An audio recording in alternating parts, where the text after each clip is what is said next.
नमस्कार, आदाब, this is सार्थक ऑन द संडे शो। वो शो जहां हम करेंगे न्यूज की बात एंटरटेनमेंट के साथ और बहुत सारे एंटरटेनमेंट के साथ, क्योंकि न्यूज भी बहुत ज्यादा है। Israel, America, Iran, Afghanistan, Pakistan, यहां युद्ध चल रहे हैं। वहां केजरीवाल भाई साहब ने अपना बॉम्ब ड्रॉप कर दिया है। बहुत सारा कुछ हुआ है, चलो एक एक करके देखते हैं।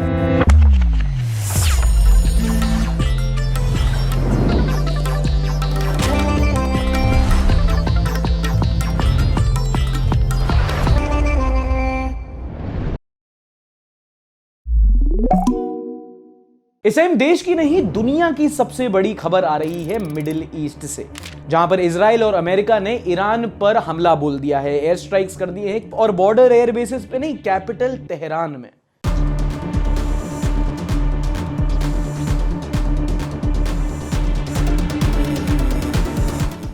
यूक्रेन, रशिया, इजराइल, पैलेस्टीन और उसके बाद अब अमेरिका, ईरान, एक फुल फ्लेजेड युद्ध एक्सपेक्ट कर सकते हो तुम। और अगर क्यों किया है तुम्हें नहीं पता तो कॉन्टेक्स्ट दे दूं। अमेरिका ईरान की एंटी चलती है। वो कहते हैं कि भैया ये बड़ी खराब रजीम है, एनिमी स्टेट है, इजराइल, यूरोप, अमेरिका के लिए खतरा है, ये बहुत दिक्कत कर रहे हैं, वर्ल्ड ऑर्डर के लिए दिक्कत है, हम बचाएंगे आपको। और आज सबसे बड़ा खतरा है जो ये अपना न्यूक्लियर प्रोग्राम डेवलप कर रहे हैं पिछले 30 सालों से, और बहुत बड़ा खतरा है। इन्होंने एक भी अगर न्यूक्लियर बॉम्ब बना लिया तो हमें कैसे पता? क्योंकि हमारे पास 5000 हैं। They will never have a nuclear weapon. We obliterated the regime's nuclear program. Finally, to the great proud people of Iran, when we are finished, take over your government. It will be yours to take. अब यहाँ पे पूरी कोशिश रहेगी attack करके Iran में regime change करने की, तख्ता पलट करने की, क्योंकि आपको पता होगा ईरान में पहले से भी वहां की सरकार के खिलाफ प्रोटेस्ट चल रहे थे। और अभी भी ट्रंप ने बोला है हम पूरी सेटिंग कर देंगे, तुम जाके बस कब्जा लेना। अभी जब मैं रिकॉर्ड कर रहा हूं, ईरान ने रिटेलिएटरी स्ट्राइक्स किए हैं, डेवलपमेंट हो रहे हैं, बहुत लोगों की जान जाएगी, खून बहेगा जमीन पे भी, और अगर तुम्हें फर्क पड़ता है तो तुम्हारे पोर्टफोलियो पर भी। और उसके बाद जो हुआ है भाई, at least I was not prepared for in 2026। Iran ने रिटेलिएटरी स्ट्राइक्स में ना सिर्फ इजराइल पे, बहरान पे, अबू धाबी पे, इवन दुबई, मतलब ऐसी ऐसी जगह जो कभी सेफ हेवन मानी जाती थी मिडिल ईस्ट की, वहां भी इस टाइम पे मिसाइल और ड्रोन स्ट्राइक्स हुए हैं। मुझे नहीं पता मैं क्या बोलूं भाई। And I can't help but wonder कि कैसे the safest time in human history is also the riskiest time in human history. पहले रशिया यूक्रेन, फिर इजराइल पैलेस्टीन, फिर इंडिया पाकिस्तान, अब इजराइल ईरान, और अभी तो 2 महीने हुए हैं बस। वो चचा कहां है? उनको बुलाओ जो कह रहे थे 26 में दुनिया खत्म है। विजनरी आदमी है भाई वो। अच्छा, ईरान से थोड़ा ईस्ट साइड शिफ्ट हो तो अफगानिस्तान और पाकिस्तान में भी युद्ध चल रहा है। वो लोग भी हमला खेल रहे हैं। अफगानिस्तान ने पाकिस्तान के जो मिलिट्री स्टैब्लिशमेंट्स हैं वहां पे हमला किया। इन रिस्पॉन्स पाकिस्तान ने अफगानिस्तान की कैपिटल काबुल में एयर स्ट्राइक्स कर दिए हैं। कई सारे लोगों की जान चली गई। इनफैक्ट पाकिस्तानी डिफेंस मिनिस्टर ने तो इसे एक open war against Afghanistan declare कर दिया है। अब यहां भी थोड़ा मैं कॉन्टेक्स्ट दे देता हूं। जैसे इंडिया और पाकिस्तान के बीच में एक बॉर्डर है ना, जो अंग्रेज दे गए थे, ऐसे ही पाकिस्तान और अफगानिस्तान के बीच में एक बॉर्डर है जिसको दुरान लाइन कहते हैं। वो इनका बहुत बड़ा कंटेंशन रहा है। एक और चीज जो तुम्हें समझने की जरूरत है कि Afghanistan through out the recent history occupied रहा है। कभी रशिया से, फिर तालिबान आई, और फिर जब 9/11 हुआ तो अमेरिका ने आके हमला कर दिया, तो वो लोग भाग के पाकिस्तान बॉर्डर चले गए, और तब बना था तहरीक ए तालिबान, जिसको कहा जाता है पाकिस्तान तालिबान। और अभी जो अफगानिस्तान में तालिबान की रजीम है उसकी पाकिस्तान से एंटी चलती है, इसीलिए इंडिया और अफगानिस्तान की बहुत बनती है। वो कहते हैं ना, दुश्मन का दुश्मन दोस्त होता है। तो भैया Israel, Iran, Pakistan, Afghanistan, Indian neighbourhood, similar to Indian politics, left side के लगे हुए हैं। अच्छा, जब ये सब मैं ट्विटर पे रीड कर रहा था, कुछ कमेंट्स पढ़ने में आए, भाई इनको खत्म करने का क्या लोगे? खत्म करो, फिर दोनों भाई मिलके ड्राई फ्रूट्स खाएंगे। अच्छा, समीर भाई साहब बोलते हैं मेरा पॉपकॉर्न कहां है? ये सिर्फ 2 कमेंट्स हैं in the multiplicity of comments. जब कहीं भी युद्ध होता है, बॉम्ब टपकाए जाते हैं, सेलिब्रेट करने लगते हैं, किक आती है, इन लोगों को एक्साइटमेंट मिलती है। एंड जब ऐसा चल रहा हो, it's very important to remind, तुम पॉपकॉर्न खाओ, चकना खाओ या गू खाओ, war is something which is never to be celebrated. सरकारों के तख्ता पलट हो जाते हैं, बड़े बड़े लीडर्स का ईगो सेटिस्फाई हो जाता है, डिफेंस इंडस्ट्री की सेल बढ़ जाती है, पर हम जैसे आम लोग ना सफर ही करते हैं। ये अगर बड़ा गेम है ना, तो तुम प्यादे भी नहीं हो, तुम कीड़े मकोड़े हो। और ये तो मोरली हो, शायद तुम्हें समझ में नहीं आए, प्रैक्टिकली बताऊं, ये जब उथल पुथल होगी, इंस्टेबिलिटी आएगी, तो मार्केट्स गिरेंगे, नुकसान होगा तो चीजें महंगी होंगी, इन्फ्लेशन आएगा, तुम्हारे घर में आटा महंगा होगा, और फिर सूखी रोटी खा के कहना क्या पॉपकॉर्न खाऊं क्या? इस हफ्ते अरविंद केजरीवाल की एक वीडियो वायरल हुई। केजरीवाल भ्रष्ट है।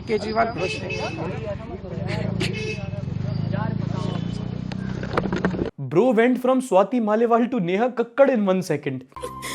बड़ी खबर तब आई जब एक दिल्ली कोर्ट ने केजरीवाल को लिकर पॉलिसी केस में डिस्चार्ज कर दिया। Now discharge is a keyword, we'll discuss later, but अभी हम बोल रहे हैं लिकर पॉलिसी केस, वरना कुछ टाइम पहले तक तो सब नॉर्मली उसको लिकर पॉलिसी स्कैम मान चुके थे। जो इन्वेस्टिगेटिव एजेंसी ईडी सीबीआई ने जो चार्जशीट फाइल की थी, स्पेशल कोर्ट ने उसको एक स्पेक्यूलेटिव प्रोब बताया। क्या है डिस्चार्ज और क्या है स्पेक्यूलेटिव प्रोब बताता हूं, उसके पहले थोड़ा सा कॉन्टेक्स्ट समझ लो कि ये केस क्या था। दरअसल 2021 में दिल्ली सरकार की एक नई लिकर पॉलिसी आई थी, जिसमें सरकार ने कहा था कि हम दारू नहीं बेचेंगे, और जो दारू के ठेके हैं वो बहुत सारे प्राइवेट प्लेयर्स को दिए थे। एक्साइज ड्यूटी कम हुई थी, और उसकी वजह से आपको याद होगा कि दिल्ली में दारू बहुत सस्ती हो गई थी। 1+1 मिल रही थी कई जगह, 100 पाई पर लो, एक बॉटल दूसरी मिलती थी फ्री। भाई मोदी जी फालतू में हाइप ले जाते हैं, अच्छे दिन तो केजरीवाल के अंडर ही आए थे। जिसके बाद एलजी के कहने पे ईडी ने जांच चालू की थी, जिसमें बोला गया था कि भैया जो प्राइवेट प्लेयर्स को ठेके मिले हैं, इन्होंने ना सरकार को किकबैक्स दिए हैं, ये यहाँ पे घूसखोरी हुई है, सरकार को रेवेन्यू लॉस हुआ है। लंबे टाइम तक मैटर चला था, दिल्ली की सीनियर लीडरशिप अरेस्ट हो गई थी, महीनों जेल में रही थी। केजरीवाल, सिसोदिया, सत्येंद्र जैन, कितने लोग अरेस्ट हुए थे। इलेक्शन में थोड़ी देर के लिए बाहर आए थे, वापस अंदर गए थे, और हम भूल गए थे भाई कि केजरीवाल भी कोई है जेल में। हम मान चुके थे कि आम आदमी party, Kejriwal done and dusted, gone. And now आज कोर्ट ने इनको बरी नहीं किया है, डिस्चार्ज कर दिया है। चार्ज डिस मतलब उन्होंने बोला कि किस बेस पे ट्रायल, ने कोई एविडेंस ही ढंग का नहीं है। इतना तक बोल दिया कि जो ईडी के ऑफिसर थे ना, इनके खिलाफ एक्शन होना चाहिए, इन्होंने फालतू में फंसाया। कोर्ट सेड सीबीआई इन्वेस्टिगेशन को conscious abuse of official system बोला। इन्होंने बोला जो सीबीआई जांच चल रही थी वो थी प्रीमेडिटेटेड कोरियोग्राफ्ड एक्सरसाइज, मतलब अपना काम के बहाने इनका काम तमाम करने में लगे थे तुम। और कोर्ट ने यह तक बोला कि allowing such conduct to pass without consequence, the court said would erode public confidence and outcome which the law does not permit. मतलब तुम जो कर रहे हो उस पर तो पब्लिक का भरोसा नहीं है, पर अगर हमने भी तुम्हें करने दिया तो पब्लिक का भरोसा हमसे भी उठ जाएगा। मतलब कॉम्प्लिसिट गिल्टी, समझ रहे हो तुम, कोर्ट का ईमान जाग गया। बेसिकली ऐसा समझ लो कि नाम में अगर जांच एजेंसी है तो क्या दलाली करोगे। ये वाला जोक मत रखना, बच्ची को स्पॉन्सरशिप भी नहीं मिलेगी। अब देखो ऑब्वियसली सीबीआई कह रही है कि हम अपर कोर्ट जाएंगे, सुप्रीम कोर्ट, हाई कोर्ट का वो दरवाजा खटखटाएंगे, like that's the official line. But मुझे लगता है कोई फायदा नहीं है ना, the job is done, motive पूरा हो गया। अब पछताए होत का जब सीबीआई चुग गई इलेक्शन, आई मीन चिड़िया चुग गई खेत। क्योंकि हुआ क्या कि इतने लोग अरेस्ट हुए, इतने टाइम तक जेल में रहे, पब्लिक के दिमाग में आम आदमी पार्टी और केजरीवाल को लेकर ना एक दाग लग गया जो छूटेगा नहीं। क्योंकि नॉर्मल इंसान ऐसे सोचता है कि हाँ कुछ तो हुआ ही होगा, ऐसे थोड़ी है, कुछ तो होगा ही, बिना आग के धुआं नहीं निकलता। ऐसे केजरीवाल की जो करप्शन लेस नायक के अनिल कपूर वाली छवि थी वो गई, चुनाव हार गए, अब रो ही सकते और क्या करेंगे। But I would like to focus what the court said, investigative impropriety, कि जांच एजेंसियों का इस्तेमाल किया जा रहा है ओपोजिशन को फंसाने के लिए। सबको पता था ये, और बहुत लोगों को शायद ये पता नहीं है, पर ये ऑटोनॉमस जांच एजेंसियां होती हैं। टेक्निकली सरकार का इन पे कोई कंट्रोल नहीं होना चाहिए। ये चाहे तो सरकार के मंत्री को उससे घर से उठा ले, इतनी पावर होनी चाहिए थी इनके पास। पर अचानक ही क्या हो गया कि ये कॉम्प्रोमाइज है, सब लोग मान के बैठ गए। The normalisation of the absurd is something to be questioned. इनकी अकाउंटेबिलिटी फिक्स करनी पड़ेगी।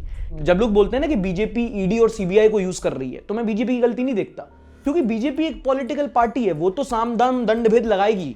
अब तुम पॉलिटिक्स में आइडियलिज्म ढूंढ रहे हो, तुम्हारी गलती। वो यूज हमेशा करने की कोशिश करेंगे, ये जाए तो इनकी प्लेबुक का इस्तेमाल करके कांग्रेस यूज करने की कोशिश करेंगे। पर इस जनता हमें ये कोशिश करनी चाहिए कि वो कर ना पाए। इतने क्या लूप होल्स हैं कि कोर्ट आके कल कह रहा है कि भैया तुम्हें अगर ऐसा काम करने दिया तो लोग बोलेंगे कि हम अपना काम अच्छी तरीके से नहीं कर रहे। Anyway, next update is about the movie Kerala story 2। कुछ साल पहले याद है केरला स्टोरी आई थी, हाँ उस बात को सालों हो गए। अब उसका एक सीक्वल आ रहा था, फिर रोक दिया गया, और अब आ रहा है। क्या चल रहा है ये सब। हाँ भाई, ये मूवी अभिषेक शर्मा के फॉर्म की तरह है, आ रहा है कि नहीं आ रहा है पता ही नहीं पड़ रहा। रिलीज के एक दिन पहले केरला हाई कोर्ट ने इस पे स्टे लगा दिया, बोला कि भैया ये मूवी डिवीजन क्रिएट करेगी, सेंसर बोर्ड पता नहीं अपना काम ढंग से क्यों नहीं कर रहा। एक दिन पहले स्टे लगाया और एक रात पहले बोल दिया नहीं स्टे नहीं लगा, रिलीज करो। क्या चल रहा है सब। अब ये मूवी कितनी सच है कितनी प्रोपेगेंडा है देख के मिड वीक में डिस्कस करेंगे। श्रुति सिंह बोलती है, recently watched the trailer of Kerala story 2 and people are saying it's a propaganda film, but how should audiences approach such movies. यार देखो, इन मूवीज को सिर्फ मूवीज की तरह अप्रोच करो, बट तुमको समझना चाहिए ना कि हर चीज इंस्पायर्ड होती है फ्रॉम रियल टू रियल, और उसमें एक चीज होती है जिसको बहुत एक्सप्लॉइट किया जाता है, विच इज आर्टिस्टिक फ्रीडम। कि आप कितना उसमें सच दिखाते हो, कितना उस पर झूठ दिखाते हो। धोनी की कौन सी गर्लफ्रेंड थी, कब उसका एक्सीडेंट हुआ, क्या वो सही में सड़क पे बीच में जाके रोया, ये सब चीजों में थोड़ा तड़का डाला जाता है, but at the same time it does affect the society. Movies is what inspires people. ऐसा मजाक नहीं है कि जब तुम चेन्नई एक्सप्रेस के एंड में शाहरुख खान को उठ के थंगावली को मारते देखते हो तो मन करता है, तुम्हारे अंदर एक इमोशन इंटाइज करता है ना, it affects you as a person. So या पिछले हफ्ते दिल्ली के मालवीय नगर में अरुणाचल प्रदेश की यूपीएससी एस्पिरेंट्स के साथ एक रेसिज्म की घटना हुई थी।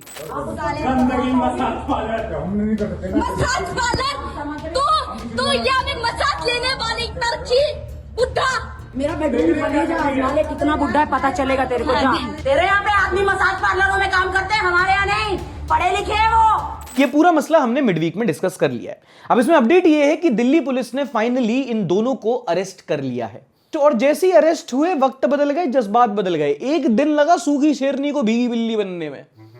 मतलब भरोसा है कि दिल्ली पुलिस और इंडियन जुडिशरी सिस्टम हमारे साथ खड़ा है और हमें निष्पक्ष जांच करवा के दूध का दूध और पानी का पानी निकालेगा। बाबा हरकतें तो तुम्हारी खून निकालने वाली हैं।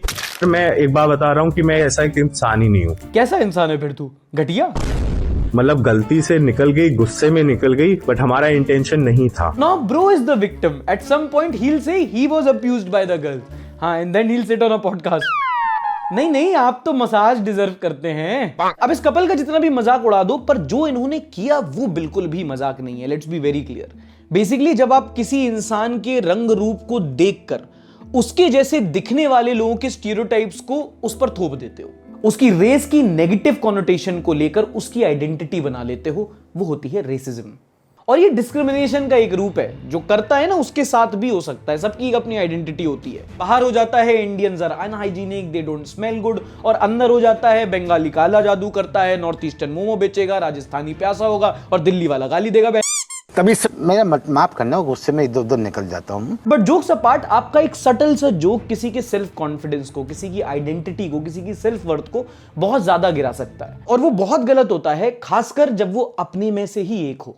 जैसे नॉर्थ ईस्ट में क्राइसिस है ना आइडेंटिटी का, कहीं भी जाके चिंकी चाइनीज बोल देते हैं। मेन प्रॉब्लम तो आइडेंटिटी का है ना। गवर्नमेंट ने कभी अपना माना ही नहीं। यहाँ से इतना आर्मी लोग जाता है, हम लोग जी आज पूरा गोरखा रेजिमेंट है, बेचारे जाते हैं, उसके बाद में शहीद हो जाते हैं देश के लिए। तो उसका कुछ वैल्यू होना चाहिए। यहाँ से निकलते तो लोगों को बताना पड़ता है कि दार्जिलिंग भारत में पड़ता है बोल के ना। और हाँ, इससे पहले तुम क्वेश्चन करो, इंडिया का ही न्यूज शो है, अभी भी जात धर्म भेदभाव वाले काम तो हो ही रहे हैं। मेरठ में ट्रेन चल रही थी, वहां हैरेस कर दिया गया, किसी की दुकान बंद करा दी गई, किसी मुसलमान आदमी को नाम पूछ करके पीट दिया गया, किसी को नमाज पढ़ते हुए पीट दिया गया। और अगले में तो हिंदू रक्षा दल के आदमी जाके रोड पे लिख देते हैं मुसलमानों के लिए ये रोड नहीं है। हाँ, एक सेक्युलर डेमोक्रेटिक देश में कोई संगठन आके सीधा लिख देता है। जैसे जब रोड बनी थी तो मुसलमानों का टैक्स नहीं लगा था उसमें। वीडियो देख लो, जो लिखा है वो देख लो, जिस गाड़ी से आए थे वो और उसका नंबर प्लेट भी देख लो। सिर्फ देख ही सकते हो, कौन सा कुछ कर सकते हो। अरेस्ट तो होना नहीं है। कोई कितना गवार हो सकता है आज देख लिया। प्लीज भगवान राम का नाम बदनाम करना बंद करो। हाँ, हर चीज ऐसी जो करते हैं उसके बाद जय श्री राम बोल देते हैं कि अब तो रिलीजन का प्रोटेक्शन मिल गया ना, तो हमने तो अपने आप को एसोसिएट कर लिया, अब हमसे कोई कुछ क्या ही बोलेगा। लगता है इनके बिरयानी में इलायची ज्यादा पड़ गई। अबे यार, रोजे के टाइम पे ऐसे जोक्स। माफी वाला वीडियो नहीं आया अभी तक, आएगा मुसलमानों का। And again maintaining my own stance, problem इस वीडियो में नहीं है। ये जैसा चल रहा है ना, वो जावेद अख्तर की क्लिप नहीं देखी जो आपने फोर्सेस अनलीश किए हैं, क्या वो देश को सेक्युलर रहने देंगे? तो ये होता रहेगा। जो ये कर रहे हैं वो प्रॉब्लम नहीं है, लेकिन करने के बाद इनके खिलाफ कोई कार्यवाही नहीं होगी, वो प्रॉब्लम है। नट्स मुखर्जी बोलती है, aunty in West Bengal, how much caste system do you see there? Just curious. To be very honest, मुझे कास्ट सिस्टम, डिस्क्रिमिनेशन एक ऐसा चीज है जो तुम्हें दिखता नहीं है ना। ऐसे बिहार में भी जब गया था तो वो फॉरवर्ड बैकवर्ड दिखा थोड़ी, वो बहुत सटली होता है। जब आप पढ़ते हो, लोगों से बातें करते हो, तब समझ में आता है। To the face of it, यहाँ पे कास्ट उतना अभी मेरे को नहीं दिखा है। यहाँ पे अगर आप लाइक मालदा मुर्शिदाबाद इलाके में जाओगे तो आप हाँ हिंदू मुस्लिम वाला आप बात कर सकते हो। अगर आप दार्जिलिंग वाली साइड जाओगे तो आप ट्राइबल्स, नॉन ट्राइबल्स, गोरखाज और बंगालीज में बात कर सकते हो। तो discrimination and us versus them वाला पॉलिटिक्स यहां भी है, बट डिफरेंट एंगल्स से। मीनवाइल एक कंट्रोवर्सी हुई जब इन्फ्लुएंसर नकुल दुल एक लाइव स्ट्रीम पर बैठे, साथ में लक्ष्य चौधरी भी थे, जिसमें एक लड़का पूछता है कि भैया मुझे ना लड़कियों से बात करने में बड़ा डर लगता है, मैं बहुत इनसिक्योर सा हो जाता हूं, बताइए क्या करूं। तो भाई साहब बोलते हैं, Kartik Kerala looks average, insecure, scared to talk to girls advice. लड़कियों से पहले मैं भी डरता था, पर बाद में मुझे पता लगा इनसे कौन डरे। किस दिन लड़की भी चल के देखो 11 बजे, तुम्हें पता लगा डर क्या होता है। बस चल दो, तेज तेज चल दो, भाग लो एकदम से और आगे ओवरटेक कर लो, इतने तो मुंह निकल जाता है उनका। इसके बाद तो जो भैया गालियां पड़ी। At this point, I'm just so disgusted by the audacity of men to make fun of women's fear, which they are responsible for. Do you understand what it takes to be a woman in a world where men like you exist? And the choice of words, मुंह तो निकल जाएगा. Before you ever say something like that again, remember that the fear you're laughing about is the same fear your own mother would feel in that situation. Misogynist on Monday, feminist on Friday. Okay, भैया mail feminist से भरोसा उठ गया है। अब यहाँ पे क्या बोल दूं, मैं ही टारगेट हो रहा हूँ। लेकिन इनको डिफेंड करने भी कुछ लोग आए, इन्होंने बोला हमने इन्हें गलत समझ लिया, सरकाजम कर रहे थे। I would like to disagree. The only thing I can discount is कि ये लाइव चल रहा था, तो जो इन्होंने बोला वैसा का वैसा लोगों ने सुना ना, आप उसको एडिट नहीं कर सकते बाद में। Bros intrusive thoughts came out. Personally speaking मुझे इसमें कहीं सरकाजम नहीं दिखा है कि पीछे दौड़ोगे उनका मुंह निकल जाएगा, जब आपको पता है कि भाई हमारे देश में छेड़छाड़ की कितनी बड़ी प्रॉब्लम है। ऐसा कौन सा हफ्ता, कौन सा दिन नहीं जाता जहां पे लड़की परेशान नहीं होती। तो मैं इसी हफ्ते की वीडियो दिखाता हूँ। कोई एक पोर्चुगीज इन्फ्लुएंसर है, वो जा रही थी, लड़का उसको मैम सेल्फी, और इतना परेशान करता है कि खून खौल जाता है देख के। और ये तो विदेशी औरतों के साथ कर रहे हैं जो सामने कैमरा ली है। 11 बजे के बाद अनसेफ होता है तो सुनसान जगह पे लड़की 10 बजे घबराने लगती है। ये ट्रॉमा है उनका, उसको आप ऐसे मजाक नहीं बना सकते। आपका मोटिव होगा सरकाजम का, but you came out as immature and insensitive. Meanwhile प्रधानमंत्री नरेंद्र मोदी इजराइल की विजिट पे गया हुआ इस मीटिंग में, बता देता हूं जल्दी जल्दी। एक anti ballistic missile defence corporation हुआ है, एडवांस ड्रोन्स पे हम लोगों ने भाई बात की है, long range missile system, intelligence sharing, मतलब डिफेंस का मामला। एंड अगेन ट्रेड में भी free trade agreement, bilateral trade, ये सब मतलब मैं तुम्हारे स्क्रीन के सामने डाल रहा हूं, आप स्क्रीन पॉज करके पढ़ सकते हो। इजराइल के मामले में मेरी ज्यादा एक्सपर्टीज नहीं है। मोदी जी के सामने नेहरू जैकेट पहन दी। पॉलिटिशियन का जो बिल्कुल सिंबल है ना, उसका नाम है नेहरू जैकेट। मोदी जी को कितनी कुड़मस्ती होगी, तुम सोचो, तुम समझ रहे हो भाई को कितना दुख होता होगा। And now goes without saying, opposition ने इसको क्रिटिसाइज किया है कि भैया जब पैलेस्टीन का मुद्दा चल रहा है तो आप इजराइल को कैसे विजिट कर सकते हो, इंडिया की मोरल स्टैंड पॉइंट को क्वेश्चन करता है। सीपीआईएम, कांग्रेस, ऑपोजिशन, उनका ये स्टांस है। Even the devil himself cannot believe this performance. देखो, not involving politics in this, but तुम्हें नहीं लगता नेतन्याहू को देख के जैसे कोई मिशन इम्पॉसिबल की कोई मूवी का विलन हो ये, जिसमें टॉम क्रूज लास्ट में मुक्के मारे है? Oh, no. पहली खबर है हमारे कोर्ट्स से, जो आजकल कोर्ट्स कम बिग बॉस का घर ज्यादा लगते हैं, हर दूसरे दिन नया कलेश। हाल ही में एनसीईआरटी की क्लास 8th की सोशल साइंस की बुक रिवाइज हुई। उसमें जुडिशरी को लेकर एक चैप्टर है, उसमें एक सेक्शन ऐड किया गया करप्शन इन जुडिशरी, यानी कि न्यायपालिका, कोर्ट्स में भ्रष्टाचार। और जैसे ही ये हुआ, सुप्रीम कोर्ट ने कहा मैं खंडन करती हूँ। कोर्ट ने इस मूव को न्यायपालिका को बदनाम करने की सोची समझी साजिश बताई। सोची समझी साजिश, सिर्फ साजिश नहीं, सोची समझी साजिश, डिफरेंट। और ये कहकर इस किताब की छपाई पर बैन लगा दिया इनोचॉल में।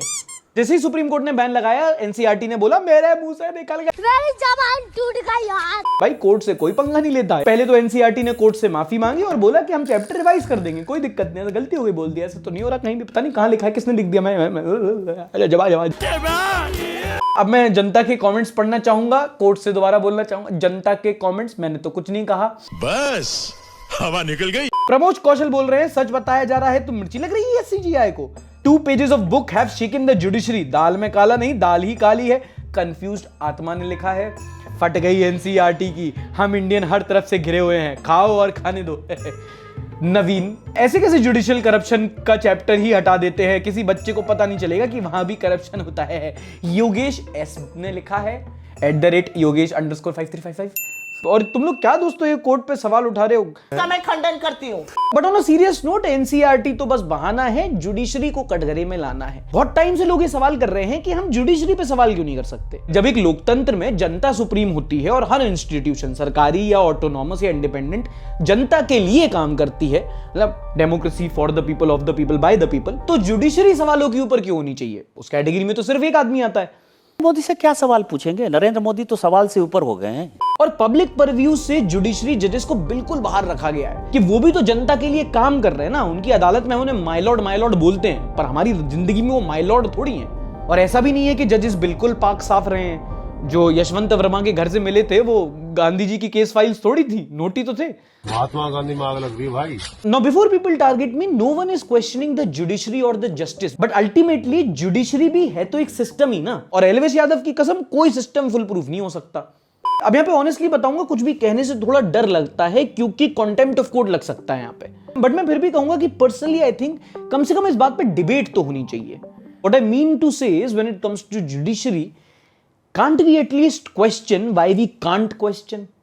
अच्छा, आगे बढ़ने से पहले चैनल मेंबर्स के लिए एक अपडेट, बंगाल सीरीज की वीडियोस इस हफ्ते से आना शुरू हो जाएंगी। And while we are at it, Assam में भी इलेक्शंस हैं तो हम लोग अब निकलेंगे असम के लिए। And as usual we are looking for people in Assam to work with. तो अगर आप एक प्रोड्यूसर हो, अगर आप एक कोलैबोरेटर हो, या आप किसी भी स्टोरी में हमारे साथ काम कर सकते हो, तो डिस्क्रिप्शन में एक फॉर्म का लिंक है, उसको जरूर एक बार भर देना। असम में रहे, खुदा ने चाहा तो जरूर मिलेंगे। चलो, अनदर फ्रॉम द कोर्ट। आपने एक मूवी के बारे में बहुत सुना होगा आजकल, यादव जी की लव स्टोरी। ये मूवी थिएटर में आई हो ना आई हो, कंट्रोवर्सी में जरूर आई है। यादव जी की लव स्टोरी मूवी के खिलाफ विश्व यादव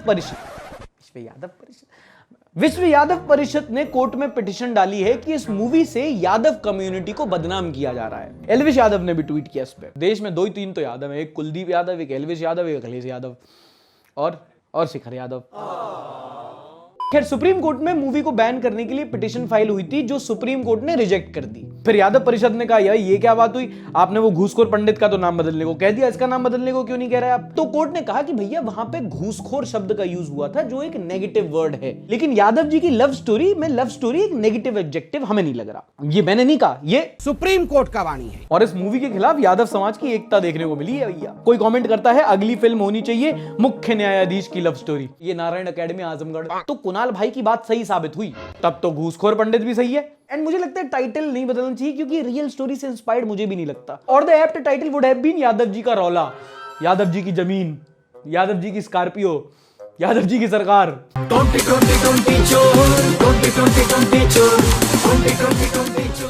और सिर्फ ये एक इंस्टेंस नहीं है, आजकल लव के बुरे डे चल रहे हैं। किसी को लव स्टोरी से प्रॉब्लम है, किसी को लव जिहाद की स्टोरी से। अगली खबर सुनो गुजरात से। गुजरात सरकार एक कानून लाना चाह रही है कि लव मैरिज करने से पहले कंसेंटिंग एडल्ट्स को अपनी पेरेंट्स की परमिशन लेनी होगी। क्या दोस्तों, आयरनी का नाम बदल के कुछ रख सकते हैं क्या? Gujarat registration of marriage act 2006 है, उसमें अमेंडमेंट करना चाह रहे हैं जिसके तहत 2 लोगों को शादी करने से पहले अपनी पेरेंट्स की परमिशन लेनी पड़ेगी। क्यों? क्योंकि लव जिहाद के केसेस बहुत बढ़ रहे हैं। बट गुजराती निब्बा निब्बियों, डरने की जरूरत नहीं है।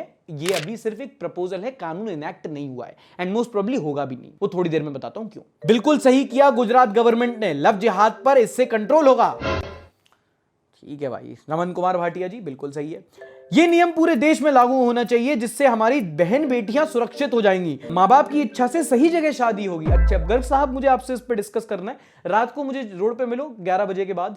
ये क्या बात हुई? जरूरी थोड़ी है कि माता पिता हमेशा सही हो। मेरे पापा देखते हैं ना ये एपिसोड, प्लीज। बट पता है ये न्यूज अपने आप में फनी है। ये लोग कह रहे हैं कि लव मैरिज करने से पहले मम्मी पापा की परमिशन लो। अबे लव मैरिज करने का पूरा पॉइंट ही होता है कि मम्मी पापा की परमिशन नहीं मिलती। बात तो सही है। इट्स लाइक सिंह चोरी करने से पहले पुलिस से परमिशन लेके आओ। हद हो गई, हमारे देश में बड़े को बड़ा ही नहीं मानते। हमारे देश में ना यूनिवर्सल अडल्ट फ्रेंचाइजी बस नाम का कॉन्सेप्ट है। 18 साल में कानून के लिए हम बड़े होते हैं, घर वालों के लिए नहीं। स्कूल, कॉलेज, करियर सब तो पेरेंट्स के हिसाब से किया, अब शादी भी करें। देखिए हमारे घर के बड़ों आपका आदर सम्मान करते हैं, पर जितने भी नौजवान हैं उनकी तरफ से मैं बोलना चाहूंगा आपकी पसंद से शादी नहीं करेंगे, अपनी पसंद से डेट करेंगे, फिर ब्रेकअप हो जाएगा, फिर उम्र निकल जाएगी, तब जाके बोलेंगे जैसा आपको ठीक लगे mummy. But on a serious note, ये कितना बिजार है भाई कि आप 18 साल का जो बड़ा होता है वो कंसेंटिंग अडल्ट है। ये तो संविधान हमें राइट टू चॉइस देता है भाई। आप संविधान के खिलाफ जाके कैसे कानून पास कर सकते हो? और अगर ऐसा होता रहे तो कहां रुकेगा? अभी पेरेंट्स का परमिशन लो, फिर कल कहोगे भाई डीएम का, फिर कहोगे कल चलो सीएम और पीएम के साइन लेके आओ, क्योंकि असली बाप तो वही है ना। मेरा बाप मोदी है। क्यूरियस माइंड अननोन पूछते हैं, सादक भाई I just want to know your opinion on the Gujarat new marriage law, if possible in the next Sunday show. And one question, मुझे तो ये पता था कि आज तक नहीं लगा कि देश में ही लव जिहाद होता है या दुनिया के बाकी देशों में भी लव जिहाद ही नहीं होता है एंड इनको अपना कॉन्स्टिट्यूशन ही नहीं पता और ये लोग विश्व गुरु बनने निकलने हैं। देख भाई, लव जिहाद का मुद्दा एक तरफ, मेनी पीपल से it's a political narrative, that's not my concern. My point is, अगर लव जिहाद है तो लव मैरिज तो दो जो हिंदू जो होंगे, दो बड़े बड़े कानून के हिसाब से तो उनको भी परमिशन लेनी पड़ेगी, तो उसमें लव जिहाद वाला एंगल कहां से आया? वो एक शील्ड है, वो एक बहाना है क्या, वरना डेमोक्रेसी का फायदा क्या है? तुम 18 साल से ऊपर हो और अगर तुम अपनी मर्जी से शादी कर सकते हो तो तुम अपनी मर्जी से शादी, जब कानून बोल रहा है तुम्हारे पास राइट टू चॉइस है, तो फिर सरकार जो संविधान के लिए चलती है वो उसके अगेंस्ट क्यों जा रही है? It's a very basic question. तुम्हें कोई ब्रेकडाउन की जरूरत नहीं है इसमें, तभी लोग इसको सीरियसली ले रहे हैं। अगर इंप्लीमेंट कर भी दिया, कोर्ट स्ट्राइक डाउन कर देगा। अगली खबर है बैंकिंग से, या हरियाणा की बैंकिंग से। हरियाणा गवर्नमेंट अपने अकाउंट्स का रूटीन चेकअप कर रहे थे और उन्होंने पाया कि कुछ पैसे का मिसमैच हो रहा है। Balance sheet debit credit match नहीं किए, अकाउंट्स वाले समझ रहे ना। और पता कितने रुपए का मैच नहीं हुआ? सिर्फ 600 करोड़। क्या? दरअसल जितनी भी सरकारें होती हैं, जिससे अगर तुम एम्प्लॉय हो तो तुम्हें पैसा आता है ना, वो किसी बैंक में उनका खाता होता है। अब हरियाणा सरकार का जो IDFC फर्स्ट बैंक का खाता था, उसमें लगभग 590 करोड़ रुपए नहीं मिल रहे थे। लेकिन हरियाणा गवर्नमेंट जब अपनी अकाउंट्स छान रही थी तो कुछ रूटीन लैप्सेस मिले जिसमें फॉर्जरी पाई गई। एंड ऑब्वियसली इतने बड़े अमाउंट का फ्रॉड बिना किसी बैंक कर्मचारी के इन्वॉल्वमेंट की तो नहीं हो सकता। तो जब उन्होंने बैक ट्रैक किया तो भांडा फूटा। बैंक के ही एम्प्लॉइज ने सरकार के ही अकाउंट पे फेक चेक्स बना दिए और ऐसे करते करते 590 करोड़ रुपए निकाल दिए और उनमें से 300 करोड़ सिर्फ एक प्राइवेट फर्म को गए थे। और तुम अगर पूछो कि कैसे पता चला कि भाई ये स्कैम हुआ है, तो जो प्राइवेट फर्म थी वो किसी एक बैंक एम्प्लॉय की ही पत्नी और साले की थी। साले, तुम्हें शर्म है कुछ? ये चंडीगढ़ के एक बैंक ब्रांच के कर्मचारियों ने किया था, जो अपना कांड करके महीनों पहले रिजाइन करके भी जा चुके थे। वो तो इनकी किस्मत खराब थी कि पकड़ गए, वरना क्या पता पकड़े भी नहीं जाते। सारा पैसा ब्लैक हवाला करके कहीं Europe, tata bye bye, Vijay Mallya के साथ डिनर और किसी के साथ पॉडकास्ट। ब्लेंडर जी बोलते हैं, when the government funds are not safe, what will happen to the common people? Common people also had a fund, which was called PM care. इस सज्जन को क्या तकलीफ है भाई? बात यहाँ खत्म नहीं होती है। जब मैटर सामने आता है और लोग पूछते हैं कि भैया सरकारी पैसा बैंक में ही सेफ नहीं है, क्या हो रहा है ये सब, तो सीएम नायब सिंह सैनी आते हैं, कहते हैं कि नहीं वो पैसा तो हमने वसूल कर भी लिया एक दिन के अंदर, वो भी विद इंटरेस्ट। अब यहाँ पे इंटरेस्टिंग बात ये है कि ये जो हरियाणा सरकार का पैसा है, ये बैंक में जितना पैसा है उसका सिर्फ 0.5%। आप सोचो ऐसे कितने खाते होंगे और कितनों का घपला हो रहा होगा एक बैंक में, और ऐसे कितने बैंक होंगे। आप सोचो ये बाल्टी की एक बूंद है। स्कैम अपने आप में इसलिए इतना क्लिकबेटी टॉपिक होता है क्योंकि जो तुम्हें पता होते हैं, जो हमारे सामने आ गए, वो तो वो स्कैम थे जो हो नहीं पाए, वरना पकड़े थोड़ी जाते। वरना ऐसे कितने स्कैम हैं जो हो चुके हैं और कितने हैं जो हो रहे हैं, जो हमें कभी पता ही नहीं पड़ेंगे। और ये बात नायब सिंह सैनी माने ना माने, पर मैं तो नहीं मान सकता कि इतना बड़ा घपला सरकारी अकाउंट में बिना किसी सरकारी अधिकारी के इन्वॉल्वमेंट के हो जाए। अब आप उसे पकड़ नहीं रहे हो या बचा रहे हो, वो आप समझो। और ये आइसबर्ग वाला मामला भी नहीं है, चीटी के बिल वाला मामला है। दिख रहा होता ना ऊपर से 1-2 जब हल्दी नमक डालते हैं तो पूरी उनकी मोहल्ला बाहर निकलता है। सेम करप्शन हो बहुत रहा है, पर तुम्हें बहुत कम दिख पा रहा है। Next news, finally union government ने स्टेट ऑफ केरला का नाम बदलकर अब केरलम करने का प्रस्ताव पारित कर दिया है। केरलम सर 100% लिटरेसी किक नहीं आ रहा। अब केक कटेगा तो सब में बटेगा। मौका देखते ही एक बीजेपी के एमपी हैं, उन्होंने होम मिनिस्टर अमित शाह को दिल्ली का नाम बदलकर इंद्रप्रस्थ रखने के लिए लेटर लिख दिया। पिछले 4 महीनों में दूसरी बार मांग उठाई इन्होंने। उन्होंने कहा कि ये जो नाम दिल्ली है, ये शहर की असली आइडेंटिटी नहीं है, ये अर्ली मेडिवल पीरियड के शासकों से आया है। नाम क्या रखा जाए? पुराणों में दिल्ली को इंद्रप्रस्थ कहा गया था, तो नाम बदलकर इंद्रप्रस्थी रख दो, हमें पुरानी पहचान मिल जाएगी, वही संस्कृति विरासत। ऐसे शुद्ध होगी हवा। मैम ये हवा नहीं, ये दिमाग खराब होने के सिम्टम है। Yes, that would instantly solve the actual 100 problems of the country, right? We'll actually, change the name of the problem to solution. Now we have 100 solutions. क्या बात है? रूपी का नाम बदल के डॉलर कर दो, या डॉलर यूरो ही कर रहे हो तो यार तुम बड़ा नहीं सोचते यार, तभी तो पीछे रह गए हम। अच्छा, यहाँ पे केरला दिल्ली चल रहा था, वहां से दीदी की आवाज आई कि वेस्ट बंगाल का नाम बदल के भी बांग्ला रख दो। फिर সবকিছু ভেবে আমরা বাংলা করতে চেয়েছিলাম রাজ্যটার নাম, এবং সেটা তো আপনারা জানেন বিধানসভায় 3 বার আমরা পাস করেছি। हाँ, वहां से ममता बनर्जी बोली कि वेस्ट बंगाल का नाम बदल के भी बांग्ला किया जाना चाहिए। और ये अमित शाह और मोदी जी बोलते हैं कि ये बंगाल की संस्कृति का ख्याल रखते हैं, पर ये बांग्ला विरोधी हैं। আমি নিজেও প্রধানমন্ত্রীকে যতবার দেখা করেছি বা হোম মিনিস্টারকে বা আমাদের এখানে যতবার ইস্টার্ন জোনের মিটিং করতে এসেছে, বারবার করে বলেছি, কিন্তু কেন জানি না ওরা বাংলা বিরোধী বলেই আমার মনে হয়। एंड यहाँ पे दोस्तों ना, I side with Mamata Banerjee but not completely. उनका सॉल्यूशन भले ही करो तो, बट प्रॉब्लम जेन्युइन है। मतलब ये तो आप भी मानोगे कि वेस्ट बंगाल का नाम बदल के बांग्ला हो ना हो, पर उसके नाम से वेस्ट हटाना चाहिए। एंड पता वेस्ट बंगाल के नाम से वेस्ट क्यों हटाना चाहिए? क्योंकि आज की डेट में there is no east Bengal, because west Bengal is in the east. चलो all in good fun, let's rename the states. Punjab क्या होगा? East Canada. कहता east Canada. Jharkhand east Bihar. Tamil Nadu कैसे आएगा भाई? रेखा एस्पिरेंट बोलते, Rekha aspirant, oh my God. कुछ नाम ना मेरे को एक स्टीरियोटाइप बन गया है, वहां भी रेसिज्म चल रही है मेरे दिमाग में। सार्थक भाई केरलम हो गया है, तो दिल्ली का इंद्रप्रस्थ आइडिया लेजिट है या सिर्फ पॉलिटिक्स? नाम बदल दो। अगर नाम बदलने से इंद्रप्रस्थ का AQI भी बदल जा रहा है, बिल्कुल लेजिट है। और AQI नहीं बदल रहा है तो पॉलिटिक्स। अपने रिस्क पे आए। अच्छा, मीनवाइल एक वीडियो वायरल होती है झांसी के गरोठा तहसील से। यहां पर एक टूटी रोड थी जिसकी पुराई हुई, बनाया गया उसको दोबारा, और डामर की क्वालिटी ऐसी डाली गई कि रोड कम पापड़ ज्यादा थी। वो गांव वालों ने हाथ से तोड़ दिया। Now the FIR will be filed, but on those people who expose the corruption and low quality construction in Uttar Pradesh. अरे उन्हें पता नहीं है रोड स्पेस टेक्नोलॉजी से बनती है, इसलिए चांद के शेप की बन रही। मैंने वो नहीं बताया था कि फंड्स यूरोप वाले होते हैं लेकिन कंस्ट्रक्शन क्वालिटी अफ्रीका वाली होती है। टेंडर के टाइम पे थोड़ा पैसा बाबू ने खा लिया, बनाने के टाइम पे कॉन्ट्रैक्टर ने खा लिया। अभी बन जाती 3 दिन के अंदर, रोड टूट जाती है, और फिर अगले साल इसी रोड का दूसरा कॉन्ट्रैक्ट निकलता है, उस पर पैसे खाए जाते हैं। मुझे लगता है कॉन्ट्रैक्टर जानबूझ के अच्छी नहीं बनाते रोड, कि एक बार बना दी तो दूसरी बार पैसा कौन लेगा, और वो पैसा कहां से आएगा? वो बार बार कमा के हम टैक्स देते रहेंगे। अच्छा, बहुत हो रहा है, बहुत कम दिख पा रहा है करप्शन की तरह। ऐसा कॉन्सेप्ट है पॉल्यूशन।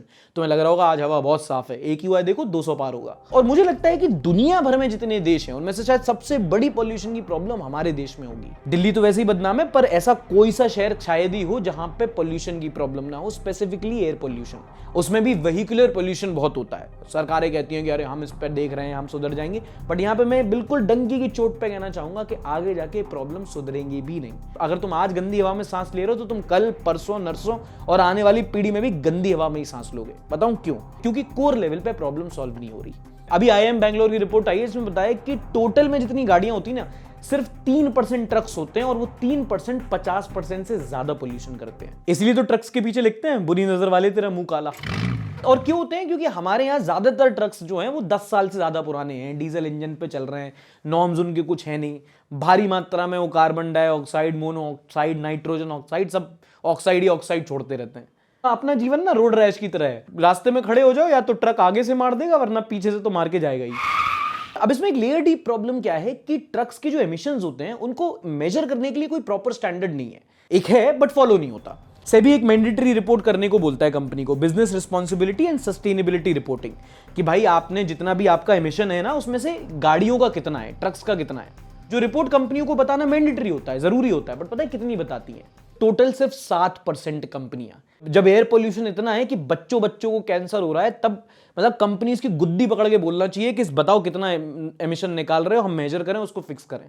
लेकिन कंट्रोल कैसे करोगे जब मेजर ही नहीं कर पाओगे? या आपको कंट्रोल करना ही नहीं है। तो उसके लिए फिक्स है कि सब लोग अपनी रिपोर्ट निकालें, और एक ग्लोबल स्टैंडर्ड होता है ISO 14083। इससे कंपनी अपने एमिशंस बता सकती हैं, जो पॉल्यूटिंग रूट्स होते हैं उसको आइडेंटिफाई किया जा सकता है, और उसके अकॉर्डिंग सरकार, ब्यूरोक्रेट्स कुछ पॉलिसी बना सकते हैं। सबको मिलके काम करना पड़ेगा, पर करना ही नहीं है, क्योंकि ये काम ना पर्दे के पीछे होता है, जिसके रिजल्ट बाद में आएंगे और अभी कोई क्रेडिट नहीं ले पाएगा। वो करते क्या है लोग? वो ट्रक घुमा देते हैं, वो फर्राटे वाला पानी फेंकता है, लोग पीछे अपनी गाड़ी लगा देते हैं उसमें कि भाई कार वॉश का पैसा बच गया। बट दोस्तों, टू बी वेरी ऑनेस्ट, मैंने थोड़ी यहाँ पे एग्जैजरेशन कर दिया। इतनी जल्दी कोई पोल्यूशन से नहीं मरने वाला, क्योंकि उससे पहले आप हार्ट अटैक से मरोगे। हार्ट अटैक का तो मैं कॉन्टेक्स्ट दे देता हूं। एक ऐसी चीज है जो अमूमन एक एजेड लोगों को होता है ना। बहुत कम केसेस तुम्हें पहले सुनने को मिलते थे जहां किसी यंग इंसान को हार्ट अटैक आ गया।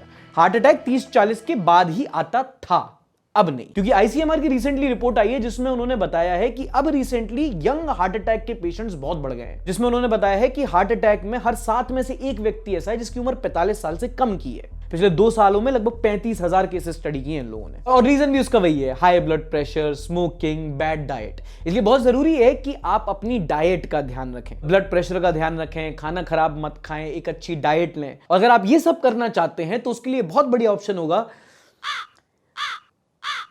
तुम्हें क्या लगा मेरे पास स्पॉन्सर आया हुआ इस पॉइंट पे? कोई स्पॉन्सर नहीं है भाई, मैं तो बस तुम्हें एज अ भाई बता रहा हूँ। ऐसी फ्री में वीडियो बनाता ना तो किसी दिन मेरे को हार्ट अटैक आ जाएगा। सोचो कैसा लगेगा जब रीजन फॉर हार्ट अटैक लिखा है, किसी का लिखा है बैड डाइट, किसी का लिखा है स्मोकिंग, किसी का लिखा है स्ट्रेस, मेरे में लिखा है स्पॉन्सरशिप। चलो जाते जाते एक बड़ी एआई अपडेट दे देता हूं, इन चिंता मत करो, एंड में जाके स्पॉन्सर भी नहीं घुसेड़ूंगा। ईरान इजराइल की तरह एआई की फील्ड में ना भी एक बड़ी राइवलरी चलती है। एंथ्रोपिक जिसका क्लॉड है और ओपन एआई जिसका चैट जीपीटी है। अब काफी टाइम से डिपार्टमेंट ऑफ वॉर, जो यूएस का पेंटागन है, वो लोग क्या कर रहे हैं, वो लोग अपना पूरा सिस्टम जो है वो एआई ऑटोमेट कर रहे हैं। तो उनकी बात चल रही थी एंथ्रोपिक से कि भैया आप हमारे यहाँ अपने एआई सिस्टम्स इंटीग्रेट करो और हमारी जो डिफेंस मशीनरी है उसको और ज्यादा मॉडर्न बनाओ, एआई केपेबल बनाओ। एंथ्रोपिक ने कहा था हम सब कर देंगे पर 2-3 चीजें नहीं करेंगे। अपने एआई सिस्टम्स का यूज करके एक तो अमेरिकन का मास सर्वेलेंस नहीं करेंगे और दूसरा ऑटोनोमस एआई रोबोट्स, मतलब है ना कि भाई यहाँ पे रोबोट्स हैं, उसमें तुम एआई का दिमाग डाल दो, वो जाके किसी को भी मार के आ जाएगा without any human intervention.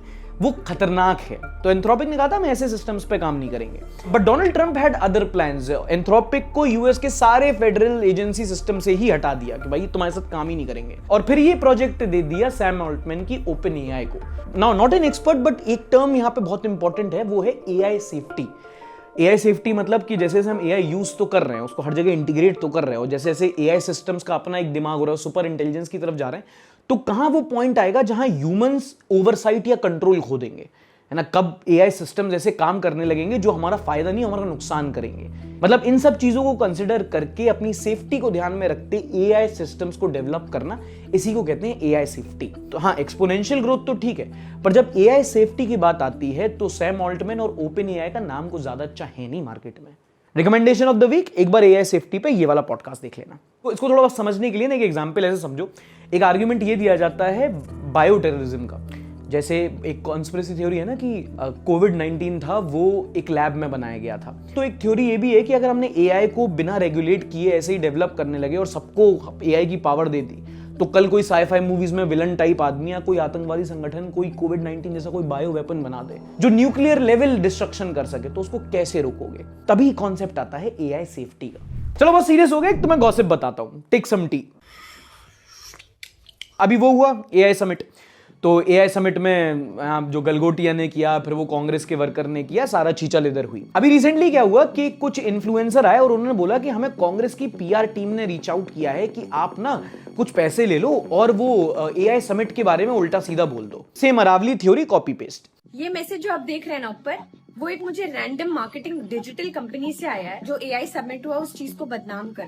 They have sent me a text कि यार आप थोड़ी बुराई कर दो एआई समिट की। कांग्रेस की किसी मीडिया एजेंसी का था शायद, मुझे एक रील बनाने के लिए कहा गया जिसमें एआई समिट जो हुई है दिल्ली में इसको डिफेम करना है। अब इंटरेस्टिंगली जितने भी इन्फ्लुएंसरों ने बोला वो ज्यादातर बीजेपी के चट्टू थे। ये तो तुम्हें पता है, मान लो इस बात को, लेट्स बी ऑनेस्ट। जो बेसिकली बोल रहे थे कि कांग्रेस आके हमें बोल रही है कि तुम एआई समिट को बदनाम करो। वहां से कांग्रेस सामने, उन्होंने बोला कि अच्छा हमने तो नहीं बोला, अगर हमने बोला हो तो ठीक, अगर नहीं बोला हो और तुम झूठा बोल रहे होगे तो हम तुम पे लीगल एक्शन लेंगे। और जैसे ही कांग्रेस ने लीगल एक्शन बोला, देखते ही देखते आधों के पोस्ट डिलीट हो गए, आधे के तो अकाउंट ही डिलीट हो गए। चुपचाप सुपड़ा साफ। नाउ ये कांग्रेस का लीगल मूव ना थोड़ा आउट ऑफ सिलेबस आ गया, बट द थ्योरी इज कि बीजेपी की पीआर टीम ने अपने ही इन्फ्लुएंसर को बोला कि सुनो, तुम बोलो कि कांग्रेस ने तुम्हें अप्रोच किया है हमें बदनाम करने के लिए। मतलब negative PR towards a positive PR. And if that is true, brilliant. जब ऐसा सुनता हूं ना तो मुझे समझ में आता है भाई इसीलिए बीजेपी इतनी स्ट्रांग है। मतलब क्लास अपार्ट। तुम दिमाग देख रहे हो कितना लेवल पे लगा रहे हैं, फुल चाणक्य नीति। सालो इतना दिमाग डेवलपमेंट पे लगा लो यार। अब मुझे नहीं पता कौन सही है कौन गलत है, पर जो है वो है। तो भाई I don't care about the players, I respect the game. अब इसके चक्कर में पता हुआ गया है कि इंस्टाग्राम में जो इन्फ्लुएंसिंग हो रही थी उसमें एक ट्रस्ट क्राइसिस आ गया ऑडियंस का, क्योंकि कोई कुछ बोलता है, लोग बोलते हैं इसे पैसे मिले हैं, अगले दिन जो बोल रहा था उसे पैसे मिले हैं, ये बोलता है उसे भी पैसे मिले। साला सबको पैसे मिल रहे हैं, दे कौन रहा है? और मेरा सवाल पैसे लेने वालों में से नहीं है, पैसे देने वालों से, कि साले मैं नहीं दिख रहा क्या तुम लोग को? मैं भी थोड़ा बिकना चाहता हूं दोस्तों। कभी कभी तो मुझे लगता है लोग ऐसे बोलते हैं कि सार्थक भाई तुम बहुत ऑनेस्ट हो, तुम वो नहीं करते, तुम बिकते नहीं हो। दोस्त कोई खरीदता भी नहीं। सफेद कपड़ा ध्यान से देखो मोटा भाई, कपड़ा नहीं वो बनियान है, वो भी फटी।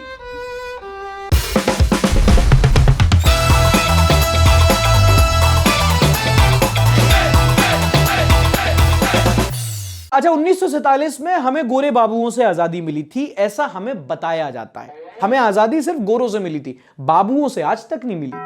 अभी हाल ही में खबर उठी कि बीएसएनएल के डायरेक्टर हैं, वो 2 दिन के लिए बनारस विजिट पे गए गंगा में स्नान करने, तो 50 से ज्यादा अधिकारियों को उनकी खिदमत में लगा दिया। और खिदमत तुम सुनो, अभी बताता हूं। सबको छोटे छोटे काम दिए गए कि किसी को उनको पिक करने जाना है, किसी को उनको लंच की व्यवस्था करानी है, किसी को उनको मंदिर में लेके जाना है, किसी को उनके स्नान का प्रबंध कराना है, और क्या था भाई, किसी को इनोवा क्रिस्टा कार की व्यवस्था करनी है नए तौलियों के साथ। तौलिए क्यों लिखे हैं इसमें? और सुनो, अरेंज प्रेयर एंड रिचुअल, हाँ पंडित जी भी हैं उसमें। Arrange to suit, okay, and packets with towel. अरे कितनी तौलिया चाहिए इस आदमी को भाई। Slipper, comb, mirror, oil bottle और अंडरगारमेंट। कोई पहनाने वाला भी है कि उसकी जिम्मेदारी भी किसी को दी है? कोई बताओ कोई। और उसमें पूरी डिटेल क्यों नहीं लिखी इसमें? कट साइज, ट्रंक वाली, कट वाली, डॉट वाली, वो ब्रांड का नाम भी लिख देते उसमें। भाई होटल में जेट स्प्रे है या धोने के लिए भी कोई तुमने अधिकारी रख रखा है? ससुर।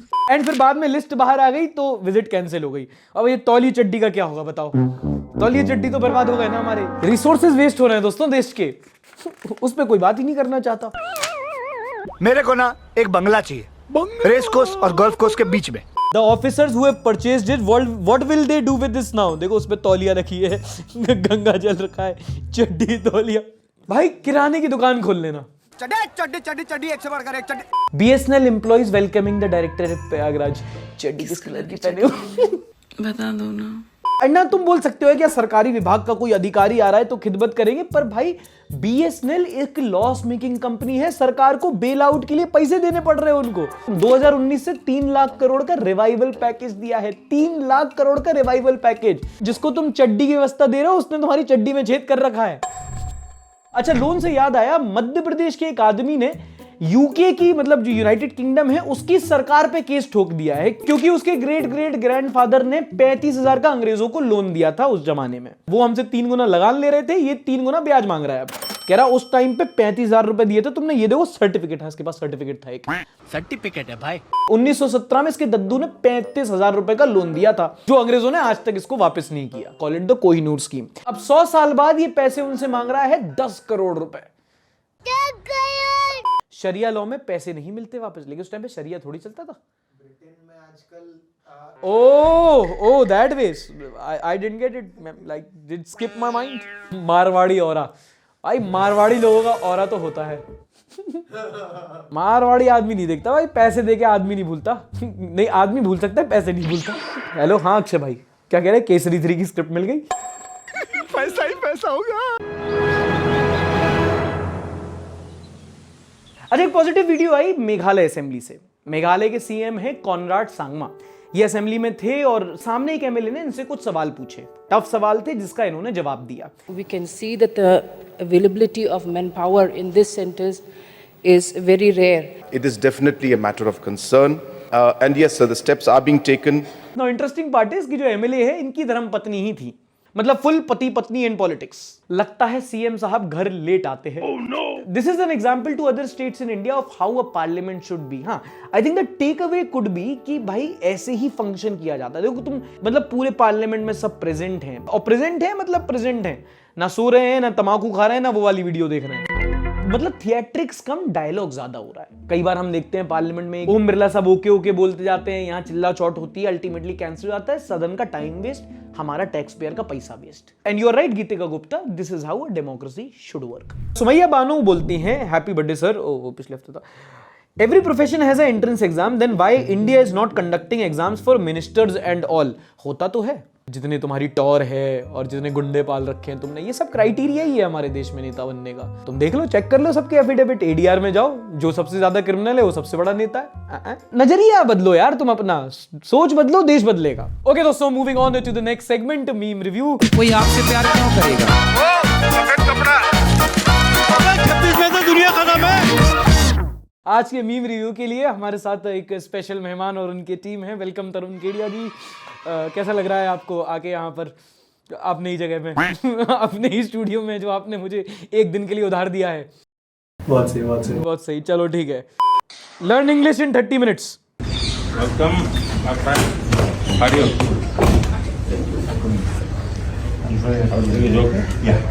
Enjoyed Mumbai? I love. The body is best for jogging? Yeah, you know everything. ये मैं अलग से ना तुम लोग को एक बार दिखा दूंगा, क्योंकि हम लोग की हंसी में तुम्हें समझ में नहीं आएगा, बट तुम देखोगे तो जो मोदी जी मिलते हैं ना किसे, या you friend what happened,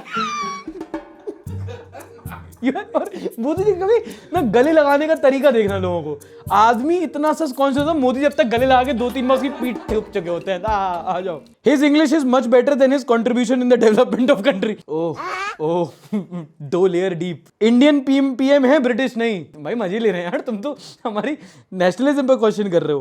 TMC, ओहो भाई आपके मतलब का कुछ आया है। टीएमसी 1,500 पर मंथ युवा साथी योजना, वेस्ट बंगाल पीपल। टीएमसी चोर पार्टी।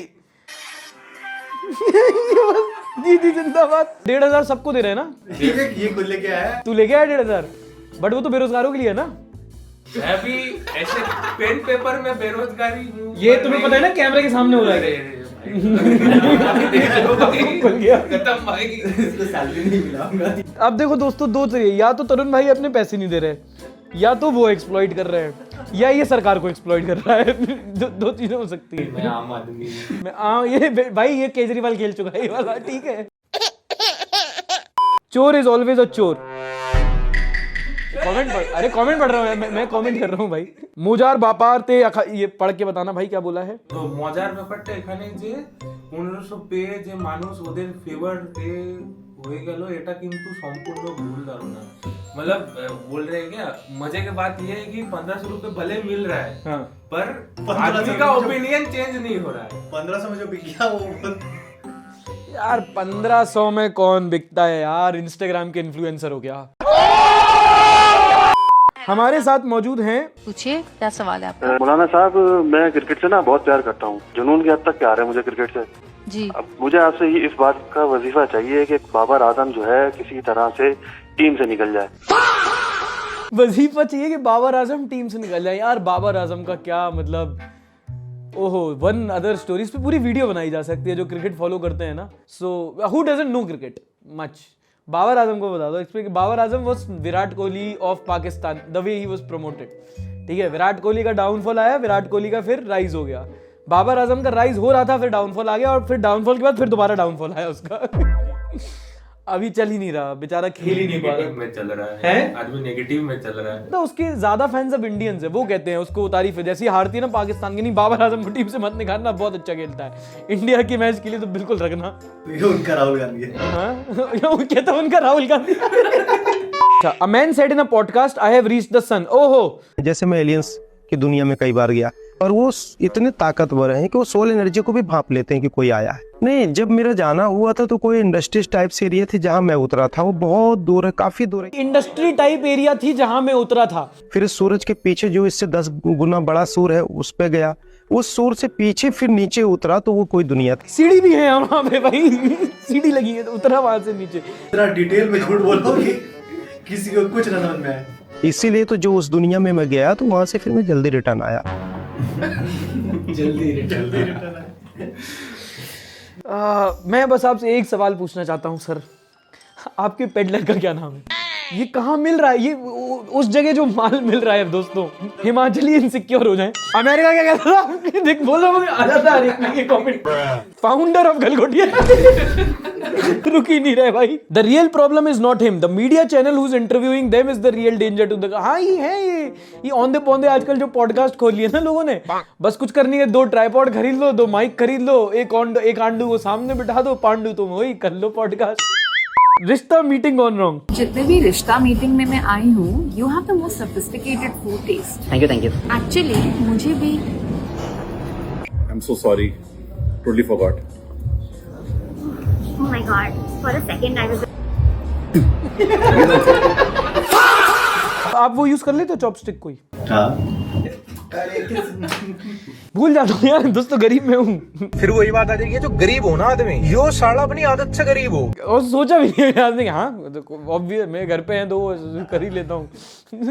तू साले खा रहा नूडल हमेशा, तो मैगी खा रहा तू उस फोर्क से। तो ये था इस हफ्ते का एपिसोड। पसंद आया हो तो लाइक करना, नहीं पसंद आया तो डिसलाइक भी कर सकते हो।